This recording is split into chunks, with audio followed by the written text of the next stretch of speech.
Welcome, everyone, to the very first Hanging Out with Howie on Monday nights. Hi, Howie. I have Up, two Howie. very, very special guests, and there you are. The Brian S. Red and Jimmy Spin. And we're going to talk about, because the three of us were very integral to the chill events, and which morphed into the chill room. So we're going to do a history, past, present, and future. So with that, I believe it was 2017, and this all started with the Disc Jockey News TV Insiders, which anyone is welcome to join.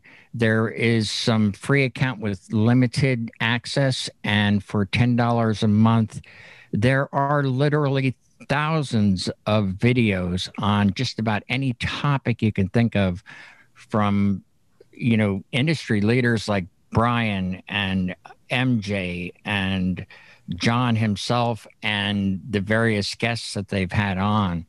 And so you can go in there and use the search and have at it, for only $10 a month. And then when we do the conventions, you're already an insider member, and you will get access to all that exclusive content that never sees YouTube or anything like that.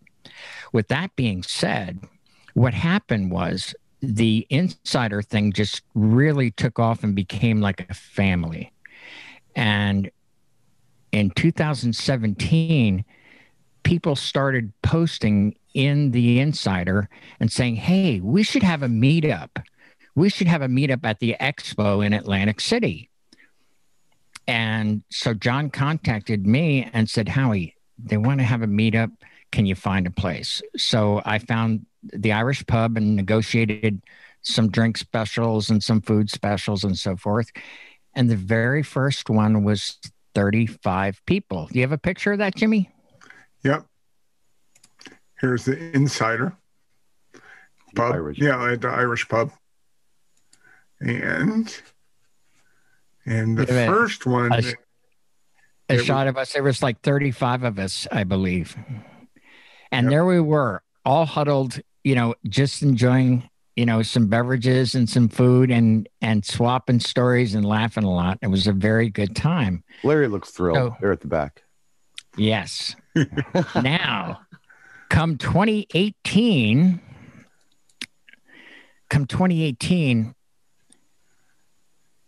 we decided that, hey, maybe we want to have, like an unofficial, takeover type of thing that Brian has done many of those in Vegas and been part of that. Jay has as well.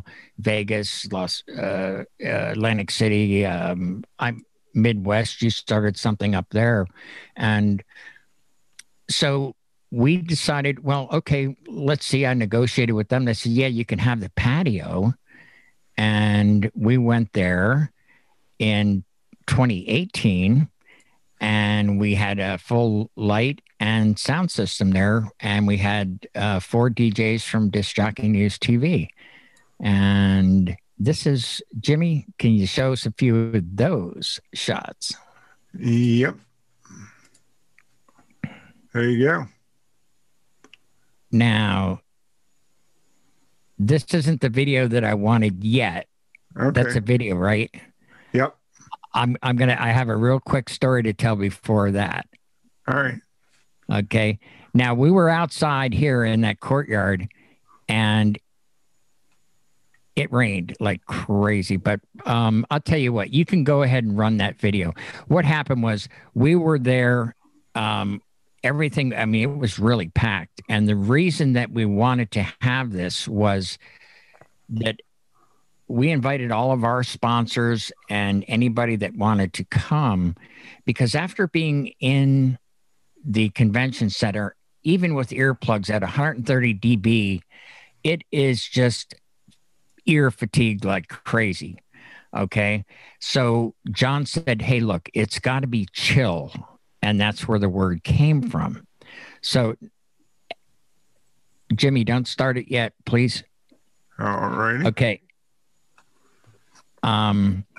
So what we wanted to do was keep the music level low enough that people can socialize and have a conversation as an alternative to going to the after parties, which are at another 130 dB. And so we did have a really, really good turnout. Now, if you want to share that video, I'll start the story.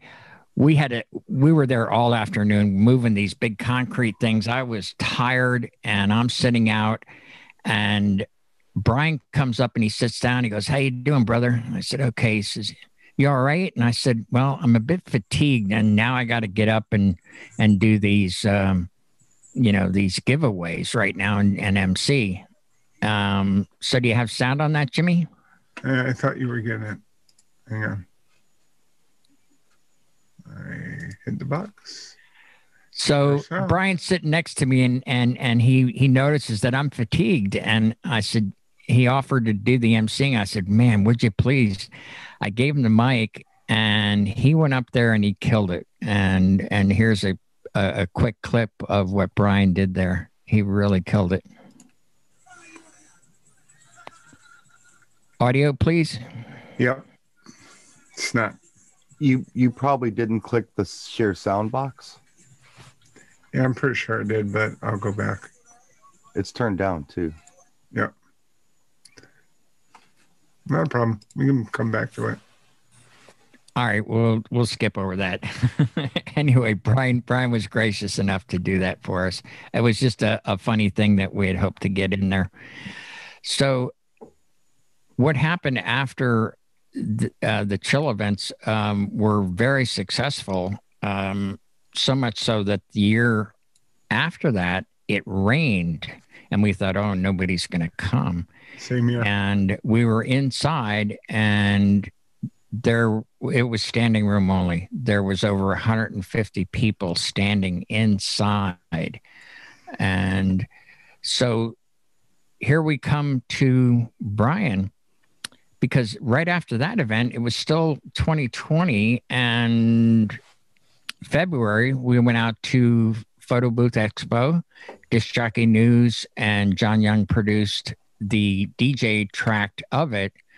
And how did that happen, Brian, where you came up with, hey, let's have a chill room? Well, when we were doing the, I guess, preliminaries for the show itself, John was consulting with me a bit on that and just asking, well, what kind of elements do you think would be good to have? Or what's missing from other shows? What can we bring that other shows don't do? And I said, well, the thing that I think is really valuable that doesn't have enough emphasis is a place for people just to meet and a place for people to unwind a little bit, maybe do a little business if they have to, answer text messages, check their email, chill out, have a drink, and not some institutional area. Because I've seen that. They'll have like tables set up somewhere, and there's the bright fluorescent lights on and the funky orange, panel dividers for the rooms, and it's just not. It's not sexy, okay? So I'm like, let's do a chill lounge. Let's make it look like an ultra lounge. Let's make it really comfortable and intimate, and just get everybody's guard down like you do with lighting. You make the room dark and you put some ambience in there, kind of take it out of their comfort zone a little bit, and bring them into an area that's a little more fantasy, where they can, kind of maybe relax and feel like they can be themselves. So if they thought that was a good idea, so we decided to just call it the show lounge. And that was right off the show floor of Photo Booth Expo and the DJ leg of it. Everybody was welcome. And we did have some room sponsors. We had Ape Lighting in there. We had Electro Voice. I don't know that anybody else officially sponsored it, but Jay was there. Unofficially, Jay was there, I believe. And provided the controller. Now, did you call that the chill lounge? I thought it was called the chill room. I thought I remember seeing a sign somewhere. There we go. No, well, chill room, that's fine. I Yeah. suggested the chill lounge because I was kind of going for an ultra lounge feel, but John must have decided to call it the chill Yeah. room. So yeah, there you go. Oh, okay. Chill room. That's what they officially called it. But Okay, I just so- thought like, you know, a lounge is essentially what it was supposed to be. A place Yeah, just to go in. Yeah. Yeah, and we I were mean- all so hyped after that. I had this vision of like oversized sofas and stuff like you'd see, you know, in a lounge. And I remember talking to Owen at Ape at the time. I'm like, well, he's like, well, you know, we could go to Goodwill and get this stuff. I'm like, yeah, we could totally do that. We just put drapes over it, and then, you know, at the end of the show, we'll just, you know, donate it back to Goodwill. Right. Because it's going to cost less to do that than it's going to cost to rent the stuff. Even if we buy new stuff, it probably costs less than renting it. We can just throw it away when it's over. Who cares? But I just had this.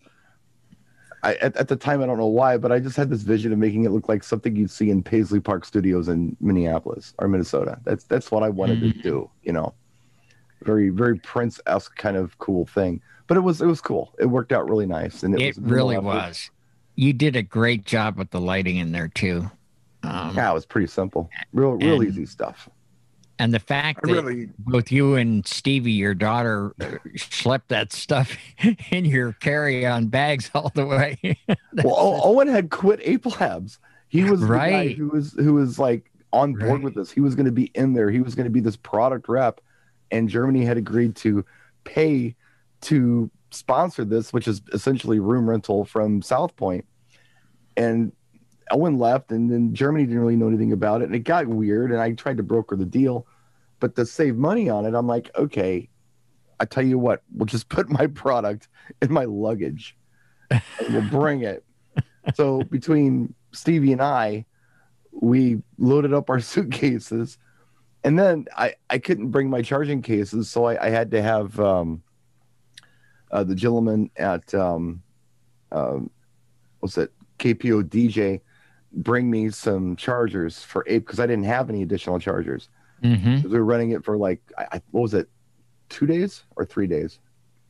Yeah, 3 we had it days. for, So 3 Yeah. days? Yeah. Okay. Yeah. So I mean, the lights are 12 hours. That's great, but if we're running them all day, they're going to need a top off. right. Exactly.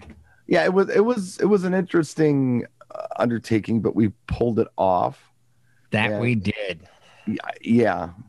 It I was nice. I brought lights myself. I brought movers Yeah. in a second carry-on, and yeah, they charged $60 for it, but they paid for it because, well, I mean, we were on a a limited budget, and Yeah, we very did much. pull it off, and we did it. It was a fun time, and we were all so hyped about it because we knocked it out of the park, and then COVID came along. Yeah. And then I guess you got together with John, and somehow we're here right now in the chill chill room. Tell us, how did that come about? Amazingly, that feels like 10 years ago. And I wasn't prepared to even answer this question because that's not here. But I do remember, I guess, thinking back, it was a conversation we were just having privately, and it might have been on the Mhm. phone about everything that was happening. And I said, you know what I think would be a nice public service? Is it possible right now, because people are tweaking? Social media was going nuts. People were Mhm. panicking. Yes. Would it be possible to open up a public Zoom room for anybody to go in nightly? You know, maybe this week, just to cool people out. You know, take them off the ledge a little bit, talk a little shop, maybe talk, about something other than what's going on right now. Mm-hmm. That might be a nice service for anyone who's involved with our network or beyond. Maybe we can bring some people in who, aren't involved with our network, and we can be there for some support. And John said, yeah, we can do that. So he created this room, and here it is. So here we are in the Yeah. present, and we really have helped some people out. Yeah. What I really like is when you're the concept and idea guy, and we run stuff back and forth. We've done that for a few years now with different ideas. But when you started the DJ Video Cave, this is like a step beyond that, where we're real time talking instead of answering a video. Right. And what I saw happen with the Video Cave is, because it's private, and the same thing with the chill room is, come in, take a chance, put yourself on camera, and evolve from that. We have someone viewing right now. Rachel is viewing right now. And I remember when you used to do those little video snippets, and I saw one from years ago. And my very first videos were terrible. I'm like, oh my God. And Rachel has mentioned how she practiced in there because it was a safe place. Sure. And this chill room is a safe place as well. You know, we have some people that come in, you know, and just chill, and that's fine. There is no pressure, but we welcome you to get on camera, put yourself out there. It's almost like practicing to be an MC at your events. You get to practice being on camera, practice your speaking and your cadence and so forth like that. So that's what we have for the present. Now, what are we going to do for the future? Hey, things are going to open up. And Jimmy's going to be hard at work, aren't you, Jimmy, for August? Yeah. Because we will be doing another chill event. And what was the name of the place we found for August? Was it Bior or something? It's a Cajun place. It's a Cajun place. It's a Cajun place. Very nice. Food looks incredible. All right. I mean, I don't know if it can hold against the barbecue in Vegas. You know, that Brian. Well, yeah. Well, Brian turned us. Yeah. Brian knows all the cool places to eat. Yeah. Roll and smoke barbecue. I mean, what are you going to do? You know, it's Vegas. But it's okay. But anyway, you were mentioning, Jimmy, you had looked it up, and it's actually very close to the Hard Rock Cafe that's hosting Expo this year. 2,500 feet. Every time Jay comes in here and repeatedly asks, where is this place? The only thing I say is Cry Little Sister. And he says, oh, because we were outside talking to the president of Pioneer, because he was at there one with of our you chill guys. events. Yes, I was there. We were out there hanging out outside so we could talk. And we heard Cry Little Sister off the Lost Boys soundtrack. Yes. And he's like, where is that coming from? I said, that building over there. He said, we should go over there. That's a cool song. Yeah. That's where we're having it. It's literally the parking lot. It's right on the other side of the parking lot. Yeah. Yes. And it's on the boardwalk, I believe, isn't it? Well, just a little bit off. Yeah. It's literally on it shares Irish Pub's parking lot. Yes. I mean, it's Pub's parking lot, but the property attaches to it. Mm-hmm. And if you can't walk there and you don't want to drive your car and have to pay to get back into the parking deck, you can always take one of those rickshaws where they push you along.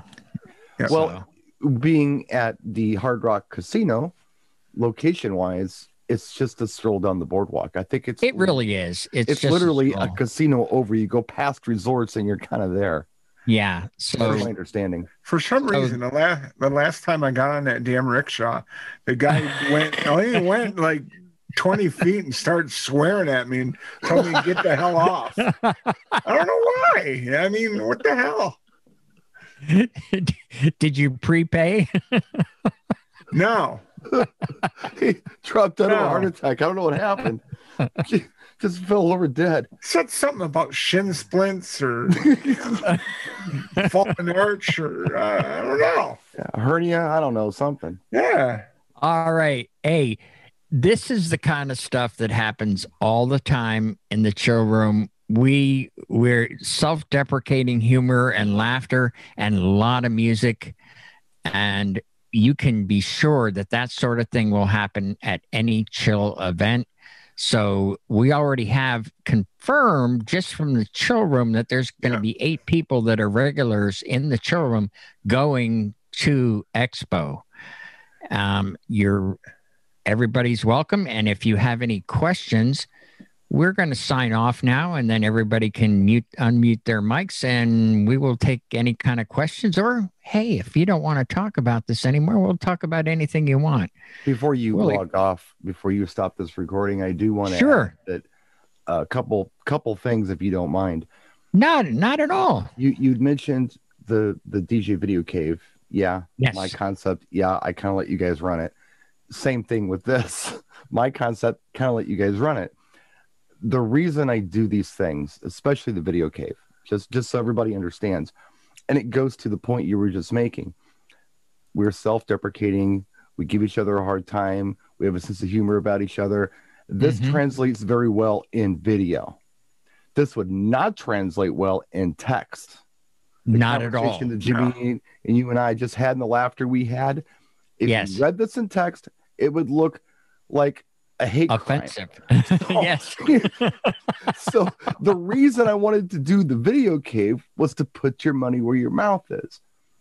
You know, you don't have to be some Rhodes scholar in the English language to ask a question and write a post.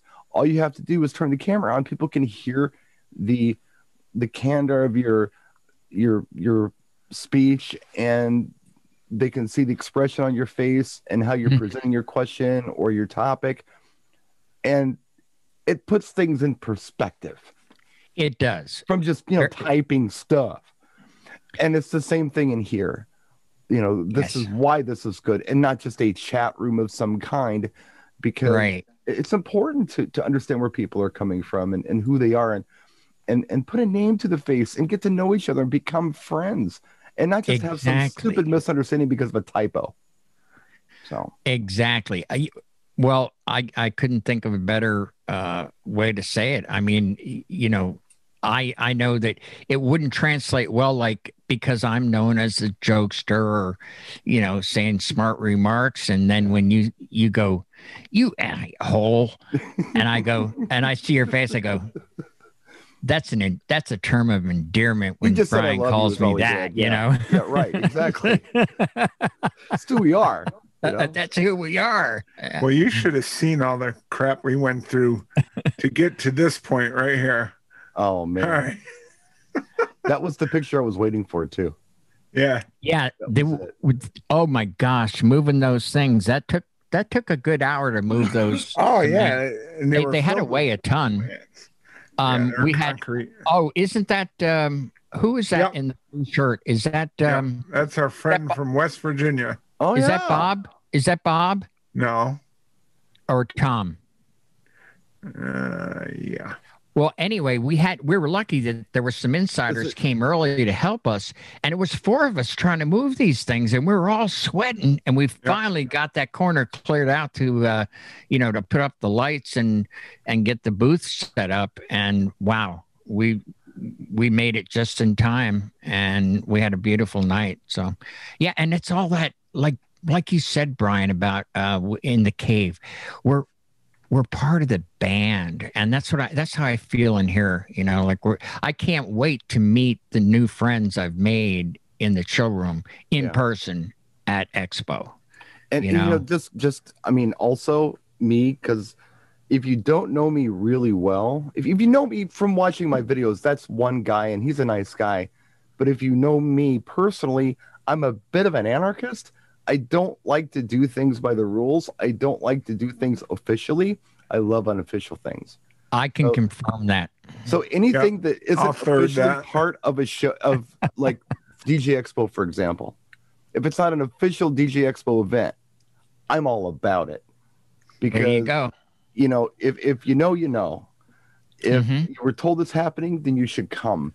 And that's kind of how it organically works. It becomes inviting a friend.